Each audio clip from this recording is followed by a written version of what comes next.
അപ്പോൾ പെട്ടെന്ന് റെഡിയാക്കാൻ പറ്റുന്ന ഒരു പായസത്തിൻ്റെ റെസിപ്പിയാണ് കേട്ടോ ഒന്ന് കാണിച്ചു തരുന്നത്. അപ്പം നേരെ നമുക്ക് വീഡിയോയിലേക്ക് പോവാം അല്ലേ. ഒരു പാത്രം വെച്ചിട്ട് ഇതാ പഞ്ചസാര ക്യാരമലൈസ് ചെയ്യാൻ വെച്ചിട്ടുണ്ട്. ആ ക്യാരമലായതിന് ശേഷം ഞാനിവിടെ ഒരു 1/2 ലിറ്റർ പാലും 2 ഗ്ലാസ് വെള്ളമാണ് കേട്ടോ അതിലേക്ക് ഒഴിച്ച് കൊടുത്തിട്ടുള്ളത്. എന്നിട്ട് നന്നായിട്ട് മിക്സ് ചെയ്തെടുക്കുക. ഒരു 4 ഏലക്കായ ചതച്ചിട്ട് കൊടുക്കുക. ചതച്ചിടുമ്പോഴാണ് ഏലക്കായൻ്റെ ഫ്ലേവറൊക്കെ കിട്ടുക കേട്ടോ.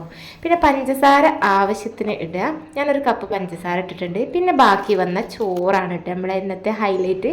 അപ്പോൾ ചോറിട്ട് കൊടുത്തു, ഉപ്പൊരു നുള്ളിട്ടെടുത്ത്, പിന്നെ 1 സ്പൂണ് അരിപ്പൊടി കലക്കിയത് ഇതുപോലെ ഒഴിച്ച് കൊടുക്കുക. കൈയെടുക്കാതെ ഇളക്കി കൊടുക്കുക. അപ്പോൾ നമ്മുടെ പായസം റെഡി ആയിട്ടുണ്ട്. ഇനി അണ്ടി മുന്തിരിയൊക്കെ നെയ്യിലൊന്ന് വറുത്തൊഴിച്ച് കൊടുക്കുക.